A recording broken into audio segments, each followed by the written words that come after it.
तो दोस्तों, एक बार फिर से मैं आप लोगों के सामने हाजिर हूं प्रेमचंद का उपन्यास निर्मला लेके। तो चलिए आगे की कहानी शुरू करते हैं। विवाह का विलाप और अनाथों का रोना सुनाकर हम पाठकों का दिल न दुखाएंगे। जिसके ऊपर पड़ती है वह रोता है, विलाप करता है, पछाड़े खाता है। यह कोई नई बात नहीं।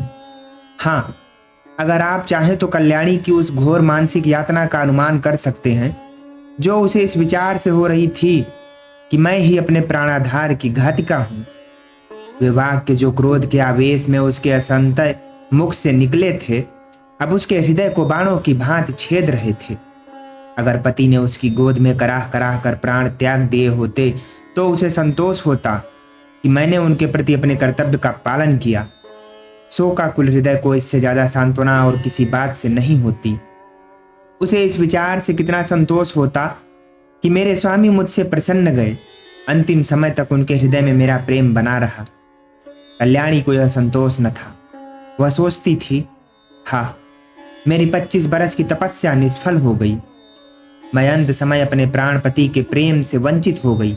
अगर मैंने उन्हें ऐसे कठोर शब्द न कहे होते तो वह कदापि रात को घर से न जाते। न जाने उनके मन में क्या क्या विचार आए हों।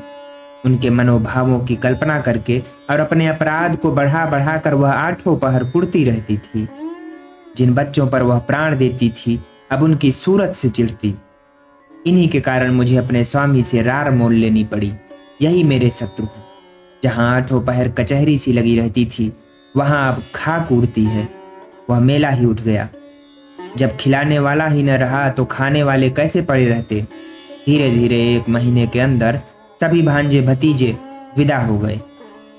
जिनका दावा था कि हम पानी की जगह खून बहाने वालों में हैं, वे ऐसा सरपट भागे कि पीछे फिर कर भी न देखा। दुनिया ही दूसरी हो गई। जिन बच्चों को देखकर प्यार करने का जी चाहता था उनके चेहरे पर अब मक्खियां भिनभिनाती थी। न जाने वह कांति कहाँ चली गई। शोक का आवेग कम हुआ तो निर्मला के विवाह की समस्या उपस्थित हुई। कुछ लोगों की सलाह हुई कि विवाह इस साल रोक दिया जाए, लेकिन कल्याणी ने कहा, इतनी तैयारियों के बाद विवाह को रोक देने से सब किया धरा मिट्टी में मिल जाएगा और दूसरे साल फिर यही तैयारियां करनी पड़ेंगी, जिसकी कोई आशा नहीं। विवाह कर देना ही अच्छा है। कुछ लेना देना तो है ही नहीं। बारातियों के सेवा सत्कार का काफी सामान हो चुका है। विलंब करने में हानि ही हानि है। अतएव महाशय भालचंद को शोक सूचना के साथ यह संदेश भी भेज दिया गया। कल्याणी ने अपने पत्र में लिखा, इस अनाथनी पर दया कीजिए और डूबती हुई नाव को पार लगाइए। स्वामी जी के मन में बड़ी बड़ी कामनाएं थी, किंतु ईश्वर को कुछ और ही मंजूर था। अब मेरी लाज आपके हाथ है। कन्या आपकी हो चुकी। मैं लोगों के सेवा सत्कार करने को अपना सौभाग्य समझती हूँ, लेकिन यदि इसमें कुछ कमी हो, कुछ त्रुटि पड़े तो मेरी दशा का विचार करके क्षमा कीजिएगा। मुझे विश्वास है कि आप इस अनाथिनी की निंदा न होने देंगे। आदि। कल्याणी ने यह पत्र डाक से न भेजा बल्कि पुरोहित से कहा, आपको कष्ट तो होगा पर आप स्वयं जाकर यह पत्र दीजिए और मेरी ओर से बहुत विनय के साथ कहिएगा कि जितने कम आदमी आए उतना ही अच्छा। यहाँ कोई प्रबंध करने वाला नहीं है। पुरोहित मोटेराम यह संदेश लेकर तीसरे दिन लखनऊ जा पहुंचे। संध्या का समय था। बाबू भालचंद्र दीवान खाने के सामने आराम कुर्सी पर नंग धड़ंग लेटे हुए हुक्का पी रहे थे। बहुत ही स्थूल ऊंचे कद के आदमी थे। ऐसा मालूम होता था कि काला देव है या कोई हबसी अफ्रीका से पकड़ कर आया है। सिर से पैर तक एक ही रंग था, काला। चेहरा इतना स्याह था कि मालूम न होता था कि माथे का अंत कहाँ है और सिर का आरंभ कहाँ। बस कोयले की एक सजीव मूर्ति थी। आपको गर्मी बहुत सताती थी। 2 आदमी खड़े पंखा चल रहे थे। उस पर भी पसीने का तार बंधा हुआ था। आप आबकारी के विभाग में एक ऊंचे ओहदे पर थे। 500 रुपये वेतन मिलता था। ठेकेदारों से खूब रिश्वत लेते थे। ठेकेदार शराब के नाम पानी बेचें, 24 घंटे दुकान खुली रखें, आपको केवल खुश रखना काफी था। सारा कानून आपकी खुशी थी। इतनी भयंकर मूर्ति थी कि चांदनी रात में लोग उन्हें देखकर सहसा चौंक पड़ते थे। बालक और स्त्रियां ही नहीं, पुरुष तक सहम जाते थे। चांदनी रात इसलिए कहा गया कि अंधेरी रात में तो उन्हें कोई देख ही न सकता था। श्यामलता अंधकार में विलीन हो जाती थी। केवल आंखों का रंग लाल था। जैसे पक्का मुसलमान 5 बार नमाज पढ़ता है, वैसे ही आप भी 5 बार शराब पीते थे। मुफ्त की शराब तो काजी को हलाल है, फिर आप तो शराब के अफसर ही थे। जितनी चाहे पिए, कोई हाथ पकड़ने वाला न था। जब प्यास लगती शराब पी लेते। जैसे कुछ रंगों में परस्पर सहानुभूति है, उसी तरह कुछ रंगों में परस्पर विरोध है। लालिमा के संयोग से कालिमा और भी भयंकर हो जाती है। बाबू साहब ने पंडित जी को देखते ही कुर्सी से उठकर कहा, अब ख्वा आप हैं, आइए आइए, धन्यवाद। अरे कोई है? कहाँ चले गए सबके सब? झगड़ू, गुरदीन, छकौड़ी, भवानी, राम गुलाम, कोई है क्या? सबके सब मर गए? चलो राम गुलाम, भवानी, छकौड़ी, गुरदीन, अरे झगड़ू। कोई नहीं बोलता, सब मर गए। दर्जन भर आदमी हैं, पर मौके पर एक की भी सूरत नजर नहीं आती। न जाने सब कहाँ गायब हो जाते हैं। आपके वास्ते कुर्सी लाओ। बाबू साहब ने ये 5 नाम कई बार दोहराए, लेकिन यह न हुआ कि पंखा झलने वाले दोनों आदमियों में से किसी को कुर्सी लाने को भेज देते। 3-4 मिनट के बाद एक काना आदमी खांसता हुआ आकर बोला, सरकार, इतना की नौकरी हमार की न हुई। कहाँ तक उधार बाढ़ी ले ले, खाई मांगत मांगत थेथर हो गए न। भाल बको मत, जाकर कुर्सी लाओ। जब कोई काम करने को कहा गया तो रोने लगता है। कहिए पंडित जी, वहां सब कुशल है? मोटेराम, क्या कुशल कहूँ बाबूजी, अब कुशल कहाँ, सारा घर मिट्टी में मिल गया। इतने में कहार ने एक टूटा हुआ चीड़ का संदूक लाकर रख दिया और बोला, कुर्सी मेज हमारे उठाए नहीं उठत है। पंडित जी शर्माते हुए डरते डरते उस पर बैठे कि कहीं टूट न जाए, और कल्याणी का पत्र बाबू साहब के हाथ में रख दिया। हाल अब और कैसे मिट्टी में मिलेगा? इससे बड़ी और कौन विपत्ति पड़ेगी? बाबू उदय भानुलाल से मेरी पुरानी दोस्ती थी। आदमी नहीं, हीरा था। क्या दिल था, क्या हिम्मत थी। आंखें पोंछकर मेरा तो जैसे दाहिना हाथ ही कट गया। विश्वास मानिए, जब से यह खबर सुनी है, आंखों में अंधेरा सा छा गया है। खाने बैठता हूं तो कौर मुंह में नहीं जाता। उनकी सूरत आंखों के सामने खड़ी रहती है। मुंह जूठा करके उठ जाता हूं। किसी काम में दिल नहीं लगता। भाई के मरने का रंज भी इससे कम ही होता है। आदमी नहीं, हीरा था। मोटेराम, सरकार, नगर में अब ऐसा कोई रईस नहीं रहा। हाल मैं खूब जानता हूं पंडित जी, आप मुझसे क्या कहते हैं। ऐसा आदमी 1,00,000-2 लाख में एक होता है। जितना मैं उनको जानता था, उतना दूसरा नहीं जान सकता। 2 ही 3 बार की मुलाकात में उनका भक्त हो गया, और मरने दम तक रहूंगा। आप समधिन साहब से कह दीजिएगा, मुझे दिली रंज है। मोटेराम, आपसे ऐसी ही आशा थी। आप जैसे सज्जनों के दर्शन दुर्लभ हैं, नहीं तो आज कौन बिना दहेज के पुत्र का विवाह करता है। हाल महाराज, दहेज की बातचीत ऐसे सत्यवादी पुरुषों से नहीं की जाती। उनसे संबंध हो जाना ही लाख रुपए के बराबर है। मैं इसी को अपना अहोभाग्य समझता हूँ। हाँ, कितनी उदार आत्मा थी। रुपए को तो उन्होंने कुछ समझा ही नहीं, तिनके के बराबर भी परवाह नहीं की। बुरा रिवाज है, बेहद बुरा। मेरा बस चले तो दहेज लेने वालों और दहेज देने वालों दोनों ही को गोली मार दूं। हाँ साहब, साफ गोली मार दूं, फिर चाहे फांसी ही क्यों न हो जाए। पूछो, आप लड़के का विवाह करते हैं कि उसे बेचते हैं? अगर आपको लड़के के शादी में दिल खोल कर खर्च करने का अरमान है तो शौक के खर्च कीजिए, लेकिन जो कुछ कीजिए अपने बल पर। यह क्या कि कन्या के पिता का गला रेती है। नीचता है, घोर नीचता। मेरा बस चले तो इन पाजियों को गोली मार दो। मोटेराम, धन्य हो सरकार, भगवान ने आपको बड़ी बुद्धि दी है। यह धर्म का प्रताप है। मालकिन की इच्छा है कि विवाह का मुहूर्त वही रहे, और उन्होंने सारी बातें पत्र में लिख दी हैं। बस अब आप ही उबारें तो हम उबर सकते हैं। इस तरह तो बारात में जितने सज्जन आएंगे उनकी सेवा सत्कार हम करेंगे ही, लेकिन परिस्थिति अब बहुत बदल गई है सरकार। कोई करने धरने वाला नहीं है। बस ऐसी बात कीजिए कि वकील साहब के नाम पर बट्टा न लगे। भालचंद्र 1 मिनट तक आंखें बंद किए बैठे रहे, फिर एक लंबी सांस खींचकर बोले, ईश्वर को मंजूर ही न था कि वह लक्ष्मी मेरे घर आती, नहीं तो क्या यह वज्र गिरता। सारे मंसूबे खाक में मिल गए। भूला न समाता था कि वह शुभ अवसर निकट आ रहा है, पर क्या जानता था कि ईश्वर के दरबार में कुछ और षड्यंत्र रचा जा रहा है। मरने वाले की याद ही रुलाने के लिए काफी है। उसे देखकर तो जख्म और भी हरा हो जाएगा। उस दशा में न जाने क्या कर बैठूं। इसे गुण समझिए चाहे दोष, कि जिसे एक बार मेरी घनिष्ठता हो गई फिर उसकी याद चित्त से नहीं उतरती। अभी तो खैर इतना ही है कि उनकी सूरत आंखों के सामने नाचती रहती है, लेकिन यदि वह कन्या घर में आ गई तब मेरा जिंदा रहना कठिन हो जाएगा। सच मानिए, रोते रोते मेरी आंखें फूट जाएंगी। जानता हूं रोना धोना व्यर्थ है। जो मर गया वह लौट कर नहीं आ सकता। सब्र करने के सिवा और कोई उपाय नहीं है, लेकिन दिल से मजबूर हूं। उस अनाथ बालिका को देखकर मेरा कलेजा फट जाएगा। मोतीराम, ऐसा न कहिए सरकार। वकील साहब नहीं तो क्या, आप तो हैं। अब आप ही उसके पिता तुल्य हैं। वह अब वकील साहब की कन्या नहीं, आपकी कन्या है। आपके हृदय के भाव तो कोई नहीं जानता। लोग समझेंगे वकील साहब का देहांत हो जाने के कारण आप अपने वचन से फिर गए। इसमें आपकी बदनामी है। चित्त को समझाइए और हंसी खुशी कन्या का पाणी ग्रहण करा लीजिए। हाथी मरे तो 9 लाख का, लाख विपत्ति पड़ी है, लेकिन मालकिन आप लोगों की सेवा सत्कार करने में कोई बात न उठा रखेंगी।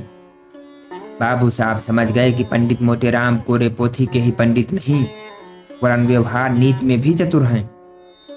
बोले, पंडित जी, हलफ से कहता हूं, मुझे उस लड़की से जितना प्रेम है उतना अपनी लड़की से भी नहीं है, लेकिन जब ईश्वर को मंजूर नहीं है तो मेरा क्या बस है। वह मृत्यु एक प्रकार की अमंगल सूचना है जो विधाता की ओर से हमें मिली है। यह किसी आने वाली मुसीबत की आकाशवाणी है। विधाता स्पष्ट रीत से कह रहा है कि यह विवाह मंगलमय न होगा। ऐसी दशा में आप ही सोचिए यह संयोग कहाँ तक उचित है। आप तो विद्वान आदमी हैं। सोचिए, जिस काम का आरंभ ही अमंगल से हो उसका अंत मंगलमय हो सकता है? नहीं, जानबूझकर मक्खी नहीं निगली जाती। समधिन साहब को समझाकर कह दीजिएगा, मैं उनकी आज्ञा पालन करने को तैयार हूं, लेकिन इसका परिणाम अच्छा न होगा। स्वार्थ के वश में होकर मैं अपने परम मित्र की संतान के साथ यह अन्याय नहीं कर सकता। इस तर्क ने पंडित जी को निरुत्तर कर दिया। वादी ने यह तीर छोड़ा था जिसकी उनके पास कोई काट न थी। शत्रु ने उन्हीं के हथियार से उन पर वार किया था और वह उसका प्रतिकार न कर सकते थे। वह अभी कोई जवाब सोच ही रहे थे कि बाबू साहब ने फिर नौकरों को पुकारना शुरू किया। अरे, तुम सब फिर गायब हो गए। झगड़ू, छकौड़ी, भवानी, गुरुदीन, अरे राम गुलाम, एक भी नहीं बोलता। सबके सब मर गए। पंडित जी के वास्ते पानी वानी की फिक्र है। न जाने इन सबों को कोई कहां तक समझाए। अक्ल छू तक नहीं गई। देख रहे हैं कि एक महाशय दूर से थके मांदे चले आ रहे हैं, पर किसी को जरा भी परवाह नहीं। लाओ पानी वानी रखो।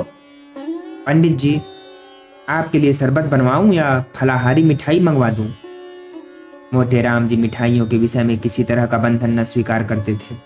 उनका सिद्धांत था कि घृत से सभी वस्तुएं पवित्र हो जाती। रसगुल्ले और बेसन के लड्डू उन्हें बहुत प्रिय थे, पर शरबत से उन्हें रुचि न थी। पानी से पेट भरना उनके नियम के विरुद्ध था। सकुचाते हुए बोले, शरबत पीने की तो मुझे आदत नहीं, मिठाई खा लूंगा। भाल, फलाहारी ना? मोतीराम, इसका मुझे कोई विचार नहीं। हाल, है तो यही बात। छूत छात सब ढकोसला है, मैं स्वयं नहीं मानता। अरे, अभी तक कोई नहीं आया। छकौड़ी, भवानी, गुरुदीन, राम गुलाम, अरे कोई तो बोलो। अब की भी वहां बूढ़ा कहार खांसता हुआ आकर खड़ा हो गया और बोला, सरकार, मोर तलब दे दीन जाए। ऐसी नौकरी मोह से न हुई। कहाँ लो दौड़ी, दौड़त दौड़त गोड़ पिराए लागत है। भाल, काम कुछ करो या ना करो, पर तलब पहले चाहिए। दिन भर पड़े पड़े खांसा करो, तलब तो तुम्हारी चढ़ रही है। जाकर बाजार से एक आने की ताजी मिठाई ला, दौड़ता हुआ जा। कहार को यह हुक्म देकर बाबू साहब घर में गए और स्त्री से बोले, वहां से एक पंडित जी आए हैं, यह खत लाए हैं, जरा पढ़ो तो। पत्नी जी का नाम रंगीली बाई था। गोरे रंग की प्रसन्न मुख महिला थी। रूप और यौवन उनसे विदा हो रहे थे, पर किसी प्रेमी मित्र की भांति मचल मचल कर 30 साल तक जिसके गले से लग रहे उसे छोड़ते न बनता था। रंगीली बाई बैठी पान लगा रही थी। बोली, कह दिया ना कि हमें वहां ब्याह करना मंजूर नहीं। हाल, हाँ कह तो दिया, पर मारे संकोच के मुंह से शब्द नहीं निकलता था। झूठ मूठ का होला करना पड़ता। रंगीली, साफ बात करने में संकोच क्या? हमारी इच्छा है, नहीं करते। किसी का कुछ लिया तो नहीं है? जब दूसरी जगह 10,000 नगद मिल रहे हैं तो वहां क्यों करूं? उनकी लड़की तो कोई सोने की थोड़ी ही है। वकील साहब जीते होते तो शर्माते शर्माते 15-20 हजार दे मरते। अब वहां क्या रखा है? भालचंद्र, एक दफा जवाब देकर मुकर जाना अच्छी बात नहीं। कोई मुख से कुछ न कहे, पर बदनामी हुए बिना नहीं रहती, मगर तुम्हारी जिद से मजबूर हूं। रंगीली बाई ने पान खाकर खत खोला और पढ़ने लगी। हिंदी का अभ्यास बाबू साहब को तो बिल्कुल न था, और यद्यपि रंगीली बाई भी शायद ही कभी किताब पढ़ती हूँ, पर खत वत पढ़ लेती थी। पहली ही पंक्ति पढ़कर उनकी आंखें सजल हो गईं और पत्र समाप्त किया तो उनकी आंखों से आंसू बह रहे थे। एक एक शब्द करुणा के रस में डूबा हुआ था। एक एक अक्षर से दीनता टपक रही थी। रंगीली बाई की कठोरता पत्थर की नहीं, लाख की थी, जो एक ही आंच से पिघल गई। रूंधे हुए कंठ से बोली, अभी ब्राह्मण बैठा है ना? भालचंद्र पत्नी के आंसुओं को देख देख सूखे जाते थे। अपने ऊपर झल्ला रहे थे कि नाहक मैंने यह खत इसे दिखाया। इसकी जरूरत ही क्या थी? इतनी बड़ी भूल उनसे कभी नहीं हुई थी। संदिग्ध भाव से बोले, शायद बैठा हो, मैंने तो जाने को कह दिया था। रंगीली ने खिड़की से झांक कर देखा। पंडित मोटेराम जी बगुले की तरह ध्यान लगाए बाजार के रास्ते की ओर ताक रहे थे। लालसा से व्यग्न होकर कभी यह पहलू बदलते कभी वह। एक आने की मिठाई ने तो आशा की कमर ही तोड़ दी थी। उसमें भी यह विलंब, दारुण दशा थी। उन्हें बैठे देखकर रंगीली बोली, है, अभी है, जाकर कह दो हम विवाह करेंगे, बेचारी बड़ी मुसीबत में है। भालचंद्र, तुम भी कभी कभी बच्चों की सी बातें करने लगती हो। अभी उससे कहा आया हूं कि मुझे विवाह करना मंजूर नहीं। एक लंबी चौड़ी भूमिका बांधनी पड़ी। अब जाकर यह संदेश कहूंगा तो वह अपने दिल में क्या कहेगा, जरा सोचो तो। यह शादी विवाह का मामला है, लड़कों का खेल नहीं कि अभी एक बात की अभी पलट गए। भले आदमी की बात न हुई, दिल लगी हुई। रंगीली, अच्छा, तुम अपने मुंह से न कहो। उस ब्राह्मण को मेरे पास भेज दो। मैं इस तरह समझा दूंगी कि तुम्हारी बात भी रह जाए और मेरी भी। इसमें तो कोई आपत्ति नहीं है। भालचंद्र, तुम अपने सिवाय सारी दुनिया को नादान समझती हो। तुम कहो या मैं कहूं, बात एक ही है। जो बात तय हो गई वह तय हो गई। अब मैं उसे फिर नहीं उठाना चाहता। तुम ही तो बार बार कहती थी कि मैं वहां न करूंगी। तुम्हारे ही कारण मुझे अपनी बात खोनी पड़ी। अब तुम फिर रंग बदलती हो। यह तो मेरी छाती पर मूंग दलना है। आखिर तुम्हें कुछ तो मेरे मान अपमान का विचार करना चाहिए। रंगीली, तो मुझे क्या मालूम था कि विधवा की दशा इतनी हीन हो गई। तुम ही ने तो कहा था कि उसने पति की सारी संपत्ति छिपा रखी है और अपने गरीबी का ढोंग रचकर काम निकालना चाहती है। एक ही छटी हुई औरत है। तुमने जो कहा वह मैंने मान लिया। भलाई करके बुराई करने में तो लज्जा और संकोच है। बुराई करके भलाई करने में कोई संकोच नहीं। अगर तुम हाँ कर आए होते और मैं नहीं करने को कहती तो तुम्हारा संकोच उचित होता। नहीं करने के बाद हाँ करने में तो अपना बड़प्पन है। भालचंद, तुम्हें बड़प्पन मालूम होता है, मुझे तो लुच्चापन ही मालूम होता है। फिर तुमने यह कैसे मान लिया कि मैंने वकलाइन के विषय में जो बात कही थी वह झूठी थी? यह पत्र देखकर तुम जैसी खुद सरल हो वैसे ही दूसरों को भी सरल समझती हो। रंगीली, इस पत्र में बनावट नहीं मालूम होती। बनावट की बात दिल में चुभती नहीं, उसमें बनावट की गंध अवश्य रहती है। भालचंद्र, बनावट की बात ऐसे चुभती है कि सच्ची बात उसके सामने बिल्कुल फीकी मालूम होती है। यह किस्से कहानियां लिखने वाले जिनकी किताब पढ़ पढ़कर तुम घंटों रोती रही, क्या सच्ची बातें लिखते हैं? सरासर झूठ का तुमार बांधते हैं। यह भी एक कला है। रंगीली, क्यों जी, तुम मुझसे भी उड़ते हो, टाई से पेट छिपाते हो। मैं तुम्हारी बात मान जाती हूँ तो तुम समझते हो इसे चकमा दिया, मगर मैं तुम्हारी एक एक नस पहचानती हूँ। तुम अपना ऐब मेरे सिर मढ़कर खुद बेदाग बचना चाहते हो। बोलो, कुछ झूठ कहती हूँ? जब वकील साहब जीते थे तो तुमने सोचा था कि ठहराव की जरूरत ही क्या है, वह खुद ही जितना समझेंगे देंगे, बल्कि बिना ठहराव के और भी ज्यादा मिलने की आशा होगी। अब वकील साहब का देहांत हो गया तो तरह तरह के हीले हवाले करने लगे। यह भलमनसी नहीं, छोटापन है। इसका इल्जाम भी तुम्हारे सिर है। मैं शादी विवाह के नजदीक न जाऊंगी। तुम्हारी जैसी इच्छा हो करो। ढोंगी आदमियों से मुझे चिढ़ है। जो बात करो सफाई से करो, बुरा हो या अच्छा। हाथी के दांत दिखाने के और हिलाने के और वाली नीति पर चलना तुम्हें शोभा नहीं देता।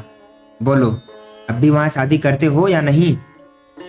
भालचंद्र, जब मैं बेईमान, दगाबाज और झूठा ठहरा तो मुझसे पूछना ही क्या, मगर खूब पहचानती हो आदमियों को।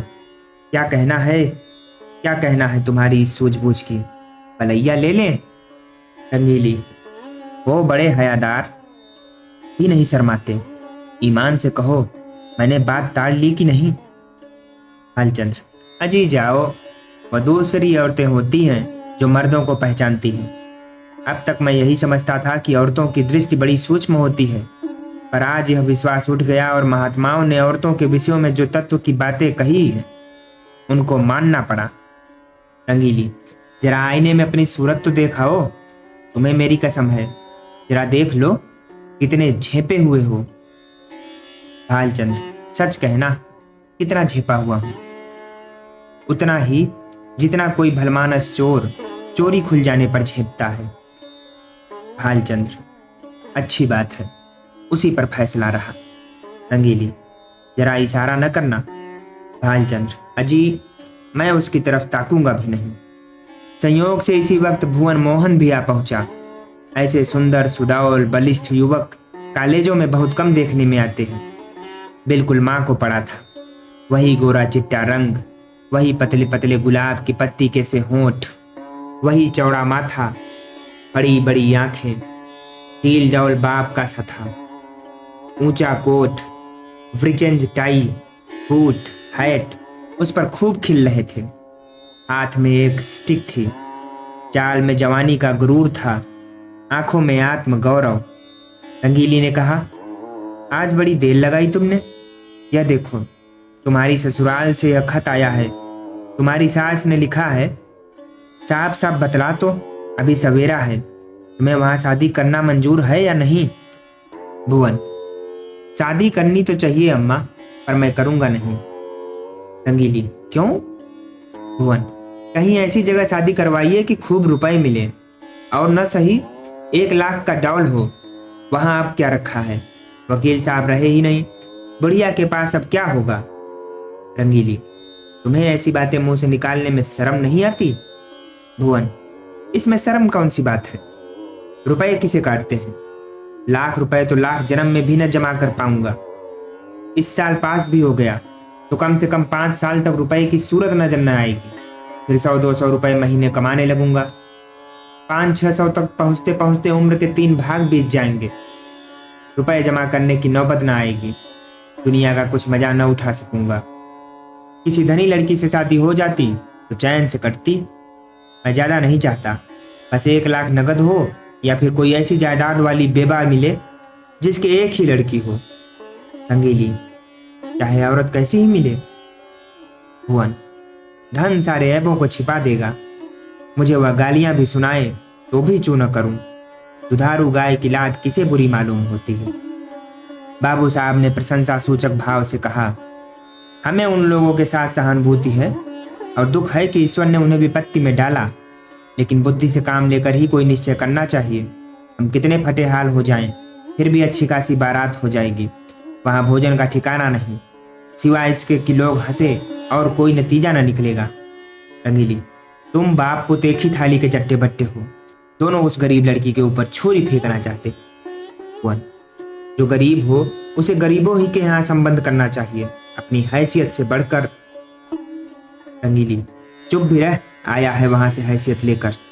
तुम कहाँ के ऐसे धन्ना सेठ हो? कोई आदमी द्वार पर आ जाए तो एक लोटे पानी को तरस जाए, बड़ी हैसियत वाले बने।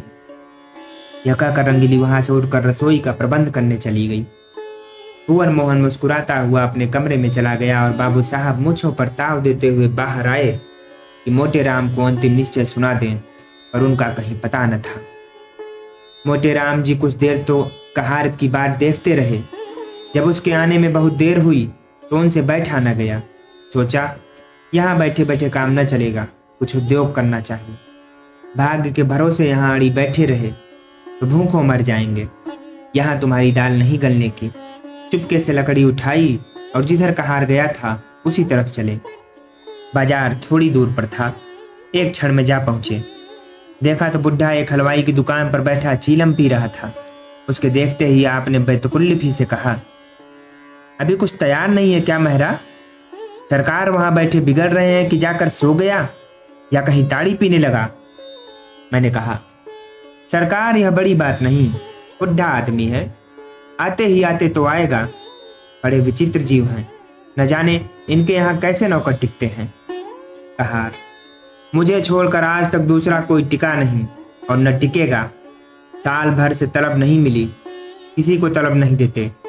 जहाँ किसी ने तलब मांगी और वे लगे उसे डांटने, बेचारा नौकरी छोड़कर भाग जाता है। वे दोनों आदमी जो पंखा झल रहे थे सरकारी नौकर हैं। सरकार से 2 अर्दली मिले हैं ना, इसी से पड़े हुए हैं।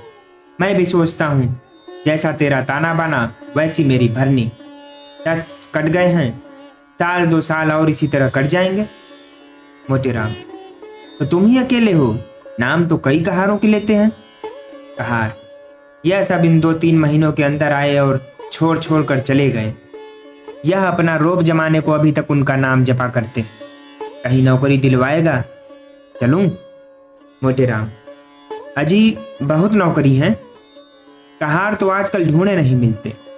तुम तो बहुत पुराने आदमी हो, तुम्हारे लिए नौकरी की क्या कमी है? यहाँ कोई ताजी चीज है? मुझे कहने लगे, खिचड़ी बनवाइएगा या पार्टी लगाइएगा। मैंने कह दिया, सरकार बुढ़ा आदमी है, रात को उसे मेरा भोजन बनाने में कष्ट होगा, मैं कुछ बाजार से ही खा लूंगा, इसकी आप चिंता ना करें। बोले, अच्छी बात है, कहार आपको दुकान पर मिलेगा।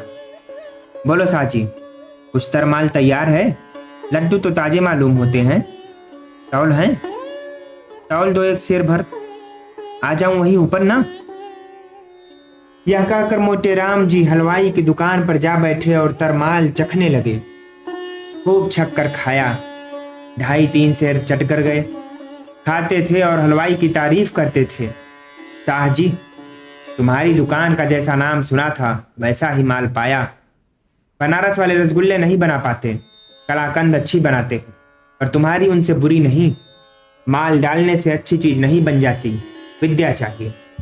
हलवाई, कुछ और लीजिए महाराज, थोड़ी सी रबड़ी मेरी तरफ से लीजिए। मोतीराम, इच्छा तो नहीं है, लेकिन दे दो पाव भर।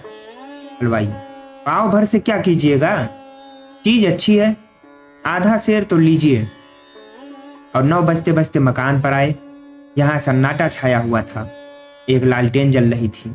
आपने चबूतरे पर बिस्तर जमाया और सो गए। सवेरे अपने नियमानुसार कोई 8 बजे उठे तो देखा कि बाबू साहब टहल रहे हैं। इन्हें जगह देखकर पाला गनकर बोले, महाराज आप रात कहाँ चले गए? मैं बड़ी रात तक आपकी राह देखता रहा। भोजन का सब सामान बड़ी देर तक रखा रहा। जब आप नहीं आए तो रखवा दिया गया। आपने कुछ भोजन किया था या नहीं? मोटेराम, हलवाई की दुकान से कुछ खा आया था। भालचंद्र, अजी पूरी मिठाई में वह आनंद कहाँ जो बाटी और दाल में है। 10-12 आने खर्च हो गए होंगे, फिर भी पेट न भरा होगा। आप मेरे मेहमान हैं, जितने पैसे हों ले लीजिएगा। मोटेराम, आप ही के हलवाई की दुकान पर खा आया था, वह जो नुक्कड़ पर बैठता है। भालचंद्र, कितने पैसे देने पड़े? मोटेराम, आपके हिसाब में लिखा दिए हैं। भालचंद्र, जितनी मिठाइयाँ ली हो मुझे बता दीजिए, नहीं तो पीछे से बेईमानी करने लगेगा, एक ही ठग है। मोटेराम, कोई 2.5 सेर मिठाई थी और आधा सेर रबड़ी। बाबू साहब ने विस्फारित नेत्रों से पंडित जी को देखा, मानो कोई अचंभे की बात सुनी। 3 शेर तो कभी यहाँ महीने भर का टोटल भी न होता था, और यह महाशय एक बार में कोई 4 रुपए का माल उड़ा गए। अगर एक आध दिन रह गए तो बधिया बैठ जाएगी। पेट है या शैतान की कब्र? 3 शेर, कुछ ठिकाना है? उद्विग्न दिशा में दौड़े हुए अंदर गए और रंगीली से बोले, कुछ सुनती हो? या महाशय कल 3 शेर मिठाई उड़ा गए। 3 शेर पक्की तौल। रंगीली बाई ने विस्मित होकर कहा, अजी नहीं, 3 शेर भला क्या खा जाएगा? आदमी है या बैल? भालचंद्र, 3 शेर तो अपने मुंह से कह रहा है, 4 से कम न खाई होगी, पक्की तौल। रंगीली, पेट में सनीचर है क्या? भालचंद्र, आज और रह गया तो 6 शेर पर हाथ फेरेगा। रंगीली, तो आज रहे ही क्यों? हद का जवाब देना हो देकर विदा करो। अगर रहे तो साफ कह देना कि हमारे यहाँ मिठाई मुफ्त नहीं आती। खिचड़ी बनाना हो बनावे, नहीं तो अपनी राह ले। जिन्हें ऐसे पेटुओं को खिलाने से मुक्ति मिलती हो वे खिलावें, हमें ऐसी मुक्ति न चाहिए। मगर पंडित जी विदा होने को तैयार बैठे थे, इसलिए बाबू साहब को कौशल से काम लेने की जरूरत न पड़ी। पूछा, क्या तैयारी कर दी महाराज? मोटेराम, हाँ सरकार, अब चलूंगा। 9 बजे की गाड़ी मिलेगी ना? भालचंद्र, भला आज तो रहिए। यह कहते कहते बाबू साहब को भय हुआ कि कहीं यह महाराज सचमुच न रह जाएं, इसलिए वाक्य को यूं पूरा किया कि हाँ, वहां भी लोग आपका इंतजार कर रहे होंगे। मोटेराम, 1-2 दिन की तो कोई बात न थी। विचार भी यही था कि त्रिवेणी का स्नान करूंगा, पर बुरा न मानिए तो कहूं, आप लोगों में ब्राह्मणों के प्रति लेस मात्र भी श्रद्धा नहीं है। हमारे यजमान हैं जो हमारा मुंह जोहते रहते हैं कि पंडित जी को आज्ञा दें तो उसका पालन करें। हम उनके द्वार पर पहुंच जाते हैं तो अपना धन्य भाग समझते हैं, और सारा घर छोटे से बड़े तक हमारी सेवा सत्कार में मग्न हो जाता है। जहां अपना आदर नहीं वहां एक क्षण ठहरना असहाय है। जहां ब्राह्मण का आदर नहीं वहां कल्याण नहीं हो सकता। भालचंद्र, महाराज हमसे तो ऐसा अपराध नहीं हुआ। मोटेराम, अपराध नहीं हुआ? और अपराध कहते किसे हैं? अभी आप ही ने घर जाकर कहा कि यह महाशय 3 शेर मिठाई चट कर गए, पक्की तौल। आपने अभी खाने वाले देखे कहाँ? एक बार खिलाइए तो आंखें खुल जाएं। ऐसे ऐसे महान पुरुष पड़े हैं जो पसेरी भर मिठाई खा जाएं और डकार तक न लें। मिठाई खाने के लिए हमारी चिरौरी की जाती है। हम भिक्षुक ब्राह्मण नहीं हैं जो आपके द्वार पर खड़े रहें। आपका नाम सुनकर आए थे, यह न जानते थे कि यहाँ मेरे भोजन के भी लाले पड़ेंगे। भगवान आपका भला करे। बाबू साहब ऐसा झेपे कि मुंह से बात न निकली। जिंदगी भर में उन पर कभी ऐसी फटकार न पड़ी थी। बहुत बातें बनाई, आपकी चर्चा न थी, एक दूसरे महाशय की बात थी, लेकिन पंडित जी का क्रोध शांत न हुआ। सब कुछ सह सकते थे पर अपने पेट की निंदा न सह सकते थे। औरत को रूप की निंदा जितनी अप्रिय लगती है, उससे कहीं अधिक अप्रिय पुरुष को अपने पेट की निंदा लगती है। बाबू साहब मनाते तो थे, पर यह धड़का भी समाया हुआ था कि यह टिक न जाए। उनकी कृपणता का पर्दा खुल गया था, अब उसमें संदेह न था। उस पर्दे को ढांकना जरूरी था। अपनी कृपणता को छिपाने के लिए उन्होंने कोई बात उठा न रखी, पर ऐसी पर होने वाली बात होकर रही। पछता रहे थे कि कहाँ से घर में इसकी बात करने लगा, और कहा भी तो उच्च स्वर में। यह दुष्ट भी कान लगाए सुनता रहा, किंतु अब पछताने से क्या हो सकता है। जाने किस मनहूस की सूरत देखी थी कि यह विपत्ति गले पड़ी। अगर इस वक्त यहाँ से रुष्ट होकर चला गया तो वहां जाकर बदनाम करेगा और मेरा सारा कौशल खुल जाएगा। अब तो इसका मुंह बंद कर देना ही पड़ेगा। यह सोच विचार करते हुए रंगीली बाई से बोले, इस दुष्ट ने हमारी तुम्हारी बातें सुन ली, तो उठ कर चला जा रहा है। रंगीली, जब तुम जानते थे कि द्वार पर खड़ा है तो धीरे से क्यों नहीं बोले? भालचंद्र, विपत्ति आती है तो अकेले नहीं आती। यह क्या जानता था कि वह द्वार पर कान लगाए खड़ा है? रंगीली, न जाने किसका मुंह देखा था। भालचंद्र, वही दुष्ट सामने लेटा हुआ था, जानता तो उधर ताकता ही नहीं। अभी तो इसे कुछ देर दिलाकर राजी करना पड़ेगा। रंगीली, जाने भी दो। जब तुम्हें वहां विवाह ही नहीं करना है तो क्या परवाह है, जो चाहे कहे। भालचंद्र, यो जान न बचेगी। लाओ 10 रुपए विदाई दे दूं। ईश्वर फिर इस मनहूस की सूरत न दिखाए।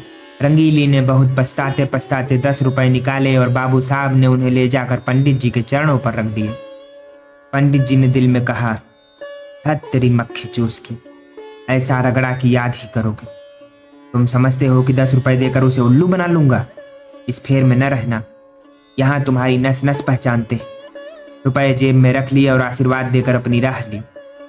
बाबू साहब बड़ी देर तक खड़े सोच रहे थे। मालूम नहीं अब भी मुझे कृपण ही समझ रहा है या पर्दा ढक गया। कहीं ये रुपए भी तो पानी में नहीं गिर पड़े। दोस्तों, फिलहाल इस कहानी को अभी यहीं तक रोकते हैं। आगे आने वाले भागों के लिए हमसे जुड़े रहें और हमारे चैनल को सब्सक्राइब करके हमें सपोर्ट करें। आपका बहुत बहुत धन्यवाद।